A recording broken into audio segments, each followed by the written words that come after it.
Namaku Rindi.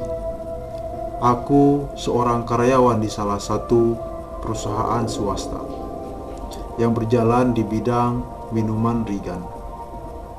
Tugasku ada pada bidang packing.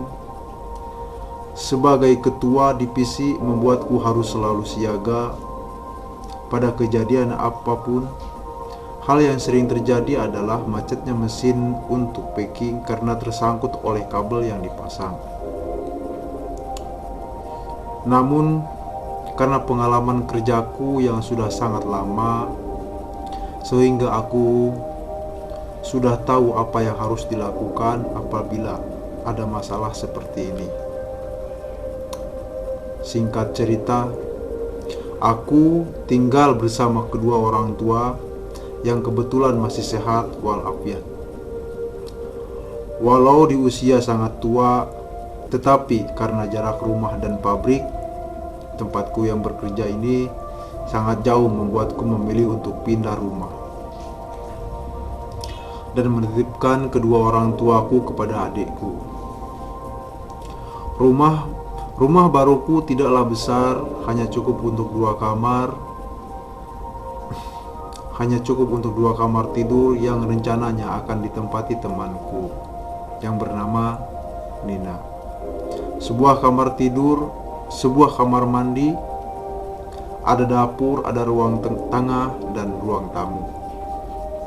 Rumah baruku ini memang di pinggir jalan. Belakang rumah ada hutan pohon besar, pohon jati. Jarak dari rumah ke pabrik itu tidaklah terlalu jauh, hanya perlu menempuh dengan waktu 5 menit kalau pakai motor. Tidak ada yang aneh dengan rumah baruku ini. Semuanya tampak normal dan tidak ada gangguan apapun. Sebulan sudah kami menempati rumah ini. Rumah yang tidak pernah sepi oleh lalu lalang kendaraan pribadi dan bunyi-bunyian dari hutan pohon jati di belakang rumah. Di suatu pagi hari, kami hendak berangkat kerja. Nasi dan lauk seadanya menjadi sarapan kami. Saat hendak mengeluarkan motor dari rumah, terdengar ada sesuatu yang membuat jalanan seketika langsung macet. Ternyata ada sebuah kecelakaan motor. Dua orang anak-anak yang kelihatannya tengil membandel mengemudikan motor dengan kencang terlalu jatuh. Darah pun terlihat bercucuran dari kepala mereka. Tidak menggunakan helm adalah penyebab utamanya. Terlihat salah satu anak tersebut ada yang bangkit, namun yang satunya terlihat terbujur lemas. Aku hanya mampu melihat dengan badan yang terasa mati rasa. Seketika ada kerumunan masyarakat yang berusaha menolong anak-anak tersebut. Sebuah mobil bak terbuka mengangkut kedua anak tersebut ke rumah sakit terdekat. Sedangkan motornya yang rusak itu dibiarkan begitu saja di pinggir jalan. Dan lalu lintas mulai lancar kembali tanpa disadari. Aku menangis saat melihat kejadian tersebut. Tiba-tiba ada seseorang yang menepuk bahuku. Ternyata dia Nina. "Hei, sudahlah, ayo kita berangkat sekarang," ucapnya. Aku mengangguk dan berkata bahwa lebih baik dia yang mengendarai motor karena diriku masih shock. Untung saja dia menerima karena jalanan yang masih padat membuat kita sedikit terhambat. Waktu yang ditempuh sedikit agak lama dibanding biasanya. Sesampainya kita di pabrik, Nina langsung menuju kantornya dan aku menuju tempat packing untuk memeriksa keadaan. Aku dan Nina berbeda tugas. Dia bertugas di marketing saat aku di tempat packing. Keadaan masih sunyi, belum ada karyawan yang masuk karena jam tugas masih 15 menit lagi. Saat aku melihat mesin pressing label, ada sesuatu yang ganjil. Sepertinya ada sesuatu di salah satu gear. Karena penasaran, maka aku mendekati untuk melihat lebih jelas. Ada sebuah tali yang kusut seperti menyangkut di gear. Aku julurkan tanganku untuk meraih tali tersebut. Tiba-tiba saja mesin menyala sehingga gear itu berputar dan tanganku menyangkut di antara dua gear pun putus. Lalu aku berteriak, "Tolong! Tolong, aduh, sakit," teriakku. Tiba-tiba seorang satpam menepuk pundakku dan bertanya, "Ada apa, Bu?" Aku yang kaget langsung sadar bahwa ternyata tidak terjadi apa-apa dan mencoba mengatur napas yang sempat tidak beraturan. "Gak apa-apa kok, Pak," jawabku. Dan satpam tersebut kembali ke posnya. Aku mencoba menggerakkan tanganku untuk memastikan tidak ada apa-apa dan beranjak ke ruanganku untuk memeriksa berbagai laporan. Tiba-tiba, tok tok tok tok, bunyi ketukan pintu. "Ya, masuk," teriakku. Dan seorang karyawan masuk dengan tampang yang menunjukkan bahwa ada sesuatu yang terjadi dan berkata, "Bu, ada kecelakaan. Jari telunjuk Suminah putus." Aku yang kaget langsung menuju tempat kejadian sambil berusaha menelpon rumah sakit terdekat untuk meminta penanganan gawat darurat. Aku menyuruh supir perusahaan untuk mengantar Suminah Peking untuk sementara. Aku hentikan dan menyuruh semua karyawan untuk keluar terlebih dahulu. Dari alat pressing label terlihat banyak darah, namun tidak ditemukan potongan jari Suminah.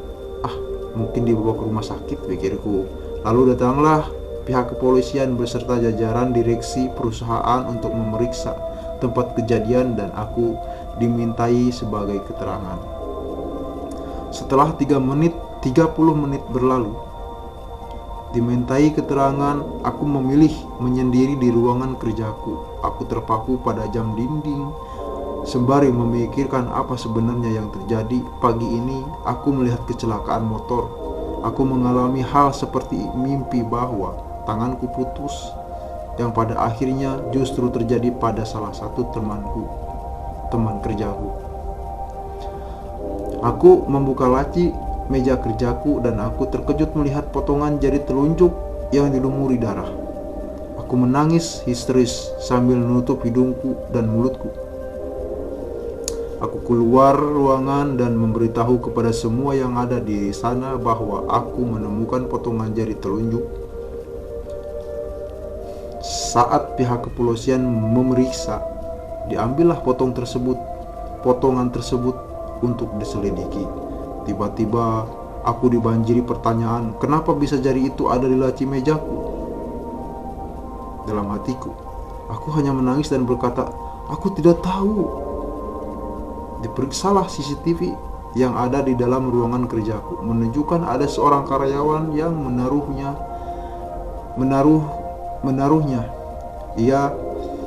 Aku ingat orang tersebut adalah orang yang datang ke ruangan kerjaku untuk memberitahu ada kecelakaan karena sangat panik sehingga saat aku berlari menuju tempat kejadian tidak memperhatikan bahwa orang tersebut justru diam-diam di dalam ruangan kerjaku dan menempatkan potongan jari tersebut. "Dia yang memberitahu kalau ada kecelakaan," teriakku. Lalu pihak kepolisi menanyakan siapa nama orang tersebut. Namun aku tidak bisa menjawabnya. Aku seperti asing dengan wajahnya. Bahkan saat beberapa karyawan ditanyai tentang orang tersebut, semuanya tidak mengenalnya. Lalu diperiksalah CCTV di sebuah sudut pabrik ini. Saat rekaman CCTV menunjukkan aku didatangi seorang satpam, aku teringat sesuatu. Ya, satpam tersebut sangat mirip dengan karyawan yang menaruh potongan jari telunjuk di laci meja kerjaku. "Satpam itu mirip karyawan tadi," teriakku. Lalu semua mata langsung tertuju padaku. Bahkan manajerku langsung diajak keluar ruangan oleh salah seorang anggota polisi. "Tutup gerbang dan suruh semua karyawan masuk," teriak seorang polisi yang disusul dengan pemasangan garis polisi di beberapa tempat termasuk ruangan kerjaku. Aku yang masih menangis ditemani Nina. Dia terus berusaha menenangkan diriku. Lalu terlihat anggota polisi mencari-cari orang yang ada di CCTV ketika semua karyawan duduk berbaris. Seketika salah satu anggota karyawan duduk berbaris. Polisi langsung berhenti mencari dan menunjuk salah seorang karyawan. Karyawan tersebut seperti enggan untuk berdiri. Sehingga akhirnya dengan gerakan yang sangat cepat, tangan karyawan itu mengambil sebuah pisau dan menusukkan tepat di dada polisi tersebut. Sontak semua anggota polisi langsung mengerahkan senjata ke karyawan tersebut. Dia menatapku dengan tatapan yang sangat tajam dan berteriak, "Aku akan selalu ada." Kemudian dia menancapkan pisaunya tepat di leher hingga terjatuh dan tak bangkit kembali. Dia bunuh diri, ucap Nina, dan seketika aku langsung pingsan. Terdengar suara seperti memanggil namaku. Ya, aku sudah siuman dari pingsanku. Nina dengan senyumnya yang khas memberitahuku bahwa semua masalah sudah selesai. Namun, aku merasa seperti ada yang sengaja menerorku. Aku menceritakan semua keresahanku, namun Nina hanya tersenyum dan memberiku semangat singkat. "Yang sabar ya, nggak ada apa-apa kok." Lalu mengajakku pulang. Ya, semua karyawan dipulangkan lebih awal. Sesampainya di rumah, aku langsung mandi membersihkan tubuhku dari noda-noda yang ada. Tapi tiba-tiba seperti ada suara sesuatu yang jatuh. Aku langsung mengeringkan badanku dan melihat seisi rumah yang sudah berantakan. Nina terbujur kaku dengan darah sekujur tubuhnya. Aku rapatkan dadaku ke Nina. Tak kusangka Nina dibunuh. Aku rapatkan, "Hei bodoh!" Sebuah teriakan dari belakang diriku. Aku menengok ke arahnya dan aku terkejut melihat wajahnya. Wajah penuh dendam dengan jahitan-jahitan di mukanya membuat terlihat menyeramkan. Seketika itu, dia melemparkan golok besar ke arahku yang tepat mengenai kepalaku. Tentu saja, aku mati seketika. Dan cerita pun selesai. Terima kasih yang sudah menonton. Jangan lupa like dan komen. Ini adalah video pertamaku di cerita horor. Mungkin agak sedikit patah-patah untuk membicarakan ceritanya ini. Ya, baru pemula.